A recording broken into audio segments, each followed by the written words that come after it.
You guys are in for a real treat today. I don't remember the last time a video like this took me this long to make, and I haven't had any technical difficulties or anything. This genuinely has to be one of the most boring games that I've ever played in my entire life. Honestly, I've played chess games that were less boring than this. Honest to God, chess! It's the Road to El Dorado. Yes, in 2000, a video game based on DreamWorks' latest output was released to coincide with it. Now, I actually really like this movie. The characters are a little cliched, but still interesting. I like it especially because, much like a lot of early DreamWorks animated flicks of the era, it doesn't go out of its way to dumb things down for the younger audiences. There was something for everyone in this movie. The humor was sharp and fast-paced, and there was more than the occasional joke that would soar high over the heads of youngsters. Not in some kind of grotesque, gratuitous way, but a way that was somehow tasteful but at the same time admirable for being somewhat more daring than something you'd find in your average Disney flick. Case in point, what precisely was going on here anyway? Now, I know what you're thinking. Does the game maintain the same fast-paced, upbeat humor? Well... El Dorado! What an adventure! What a story! Who would believe it? Who could possibly tell it? Oh, this is gonna be a long game. Tulio, you are the hero. You must tell it. No, Miguel, please. You are the hero. You must tell it. Yes, I will. Proceed! But, where do I start? Okay, let's just cut to the chase. This is one of the least interactive games I've ever played. Most of the game involves talking. A lot of talking. For example, look what happens when you, a wanted criminal, bump into a guard. A guard, Tulio. He might not recognize us. Then again, he might. You're right. Get to the bloody point! Seriously, what was the point in that entire transaction? Why not just say, look out, a guard, and leave it at that? And unfortunately, you need to listen to what they say because often they provide the answers to the puzzles. That said, most of the puzzles don't really have any logical solution, and often you'll find yourself fumbling around for a quarter of an hour having missed just one small item you realistically wouldn't think of taking. Look, Miguel, a chicken! It doesn't seem to belong to anybody. Okay, this is a wild runaway chicken. Ooh, scary. Was that entire conversation really necessary? I mean, okay, you do eventually need the chicken in order to get some money off the chicken man, but that conversation took up 15 seconds of gameplay. 15? I mean, all that needs to be said is, oh look, an escaped chicken. And that took me, what, 2 seconds tops. And that, my friends, is why this game, which consists of only 8 levels, is 5 fucking hours long. And that's 5 hours of my life I'll never get back. So let's spend the next 10 minutes talking about it, shall we? Okay, so it's a bit on the slow side, but it is a puzzle game, so it's kind of forgivable. It's kind of in the same vein as the Monkey Island series, and it controls a bit like the Silent Hill games, actually. A little bit, kind of. Only much, much worse. Honestly, even despite some rather obscure puzzles, the biggest challenge in this game is trying to fit through a doorway. Yeah, almost. Yeah, there we go. Yeah, the controls are, to put it bluntly, horrific. And it's not something you grow accustomed to. They frequently piss you off with how unresponsive and slow they are. And added to that, the game's attempts at creating tension fall completely flat. Hey, Pablo, you'll never guess. Oh? What is it, Inigo? Those villains, Miguel and Tulio, have been spotted in the town. Oh, goodness, how frightful. Are you on the edge of your seat yet?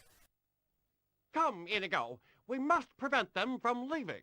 And its attempts at humor are cringe-inducing. This is the part where I dress up as a woman. Well, whatever floats your boat, I suppose. No, this is one of the first puzzles of the game in which you try and get the attention of a bull in order to obtain a dress to disguise yourself as a woman to sneak out of the town. You wouldn't think a scenario like that could possibly be so boring, but trust me, this game manages it. You attract the attention of the Great Malayzo, a cowardly matador who you need to coax the bull out of its pen. Okay. The problem is that this guard stands in the way. sure nobody opens that gate. Doesn't sound very exciting. In this line of work, excitement is something to be avoided. Yes, well, I think the game itself also abides by that sentiment. Anyway, this guy refuses to move, so it won't be easy to get rid of him. If you won't leave here, then I shall. Oh. Alright then. Well, that was easier than expected.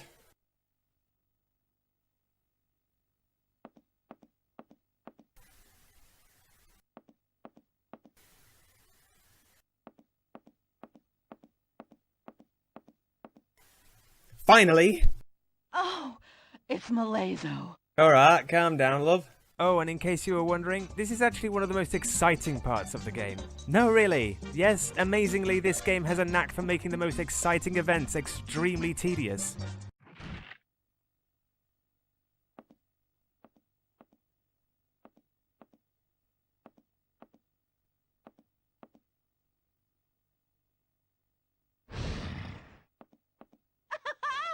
Anyway, once you've got the ball to destroy the gate, you gain access to the dress. Now that I'm finally amply disguised, I guess I can try it on with this fat guy guarding the gate, who apparently has rickets or something. Almost there, mate. Yeah, there we are.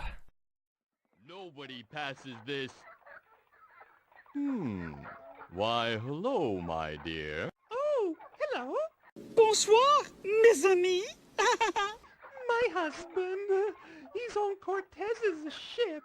As I've said, many of the puzzles are more odd than logical, but the ones that are logical seem to be so simplistic it's mind-numbing, such as this one where you have to sneak past 2 guards while they're not facing you. Yes, a whopping 2 guards. How will you manage? This is a decent puzzle. It at least has a logical solution. Think the museum level of Haunted Mansion, only much less challenging and much more boring. Oh, but I could probably take this challenge more seriously if they actually had something to be looking at when they turn around. Seriously, what the hell are they looking at right now? Anyway, once you've got this donkey moving, you find that the conveyor is heading in the wrong direction. As Tulio very obviously points out, Somehow we've got to change the direction of the conveyor.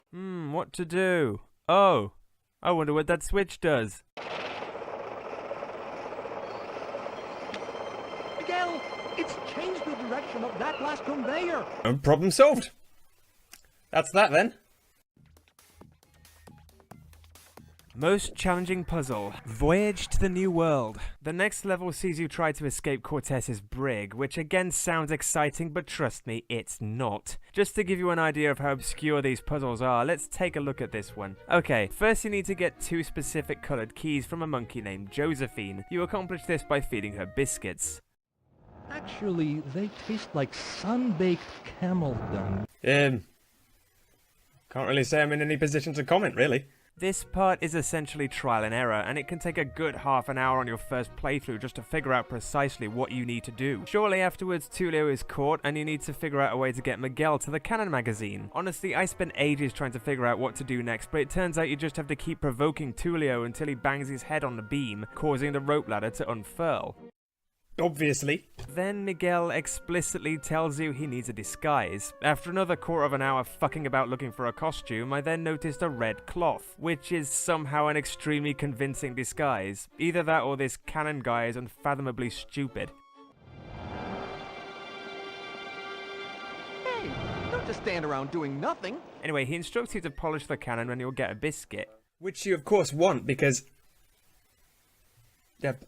I haven't really figured that out yet, but it's biscuits. Who doesn't like biscuits? Since you don't have any rags to polish with, the man hands you his socks. Thanks.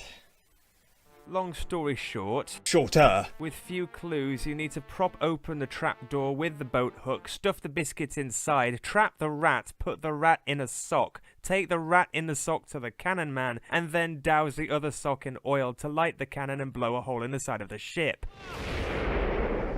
You know... logic. I don't know where all the other crew members have pissed off to, but if they've any sense at all, they've jumped overboard by now. Anyway, after all that, you finally arrive on land, where Tulio finds out... You still have the map? Yeah, I'd actually be more concerned with the fact that he still has the Cannon Man's sock. Yeah. Miguel, you're a sad, sad man. Anyway, you then have to save a creature from a snake. Only the graphics are so awful you can't actually tell what you're trying to rescue. It's supposed to be an armadillo, you know, the one from the movie, and he helps you over the course of the game. can't find a way to open this door. There's a lever over there. I wonder what it does. Yes, I wonder. Oh, who saw that coming? Oh, clever game. Clever game. Oh, way to toy with my expectations there. Anyway, now we have a door puzzle, which isn't really much of a puzzle. You just have to open and close some doors. Really, I can't see a way of getting stuck here at all. The fact that you have to do it once with each of the characters also doesn't make it any harder, just longer. Oh, and don't worry about losing your horse or your armadillo. They just seem to inexplicably appear whenever they're needed. I see Beebo's managed to find us again. Altivo? How on earth did you beat us up here? How did you get back here before us? How did we, Kronk? Well, you got me. By all accounts, it doesn't make sense. Okay, can we speed things up a bit now? I'm getting bored.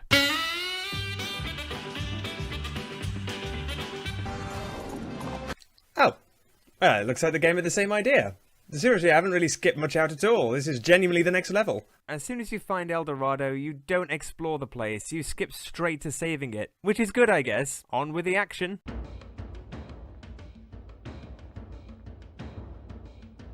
I say action. There really isn't any. Surprise. For a solid 45 minutes, you don't even see the Stone Jaguar that's supposed to be chasing you. You first have to make each of these totems an offering. As luck would have it, you have all the items you need on your person. What a coincidence. And yes, one of these items is the sock that you've been hoarding for the last 2 hours. What are the chances? Now seems like a good time to talk about the voice acting. Oh, yes! Yes!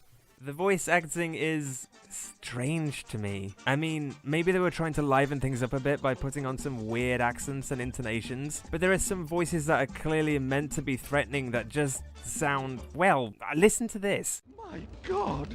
Who dares to cross the bridge? I'm doomed. What big eyes you have. Enough to see your ugly face. Well, that was insulting. Ooh, let me have it. Let me have it. I don't think I need to say anything to that, really. And what's more, a lot of what is said doesn't actually need to be said. Man, it's hot in here. Could have fooled me, you know, what with all the lava and everything. Oh, and you know what? Everything I said about the poor dubbing in the Lion King game movie clips, I completely take back. I mean, okay, the voiceovers obviously were not the ones from the film, but at least they made a bit of an effort trying to replicate the movie. This game... okay, here's a scene from the film. I know what you are. And I know what you are not. And you are not gods! Right, okay. And here's the movie clip from the game. I'm young. What? I'm young. Huh? I'm young. Come again? I'm young. What was that? I'm young. Still not getting it. I'm young. Are you speaking English? I'm young. What language is that? Oh, and while we're talking about the movie clips, as with many other movie tie-ins, you can view the clips in a movie viewer. But wait, there's more! Not only does this movie viewer let you watch clips from the movie, it also lets you rewatch clips from the game, such as this. Yeah. Who wouldn't want to watch that ad infinitum? You know what, I might just show it you again, as a treat. And you can watch it as many times as you like. Isn't that generous of them? Most annoying level. The Roar of the Stone Jaguar Part 2. With the controls proving to be as clunky and ineffective as they are, any rare moments when you have to employ some quick thinking tactics are frankly unbearable. The on-screen characters take far too long to respond to your commands. Take this level for example. Here you need to ascend the temple avoiding spiders. In fact, if you come anywhere near a spider, this happens.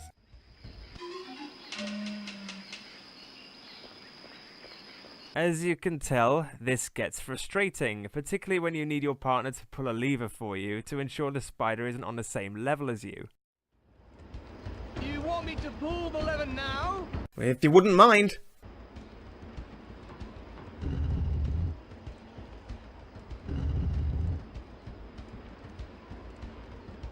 Pull the lever, Tulio! Ugh. And to make matters worse, every time you lose, you're sent back to the bottom of the temple. Why? No idea. You've already eliminated the spiders down here, so there's no reason to be down here again, other than to make the game even longer. 5 fucking hours. The easiest boss, the Stone Jaguar. Okay, I'm not even sure if this counts as a boss, but it's the closest thing to a boss in the whole game, so I'm allowing it. If you're not familiar with the movie, it has a very satisfying ending, not to mention an incredibly intense scene involving the villain, whose name I could never pronounce, and his giant stone jaguar. Does the game replicate said intensity? Honestly, what do you think? No, instead the developers decided it would be a better idea for you to fix the temple's plumbing. Fascinating stuff. Needless to say, the intensity is somewhat lacking. Have a nice day now. Thanks, I guess. We don't have much time. Well, that's a bit of a disadvantage in this game. As usual, you're expected to complete the same mundane tasks, randomly pick up everything you see and eventually use it for something. There's a cog just lying on the ground. Well, yes, but there's also a lot more lying on the floor. Is that another cog? Ooh, could be! Anyway, as I was saying, the boss in this level, the Stone Jaguar. Let's just remind ourselves of what the Jaguar's demise looked like in the movie.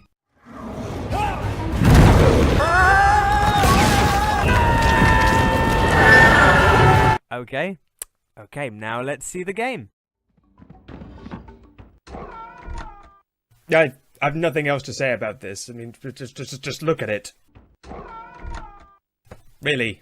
A triumph of hope over desperation. Anyway, after that, fight? you then have to finish fixing their waterworks. Okay. Bit underwhelming.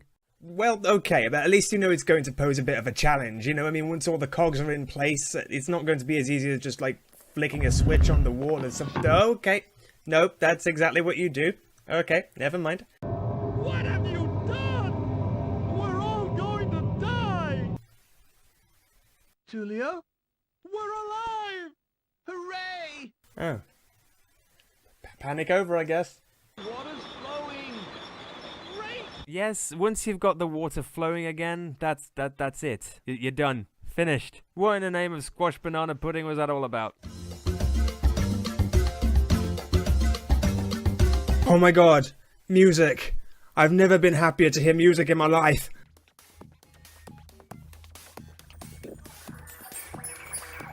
Okay, I'll admit it's refreshing to see a game that doesn't adhere to the same movie tie-in formula. At least it attempts something different, but the sad truth is it's too slow and nonsensical to be engaging. I've got the carrot! There are a lot of stagnant pauses, and when they do speak, the voice acting is annoying and recorded in a painfully low quality for some reason. Good girl, Josephine. Ultimately, though, it's just boring. El Dorado itself might be a lost treasure, but the road to it is a very long one. That sucked.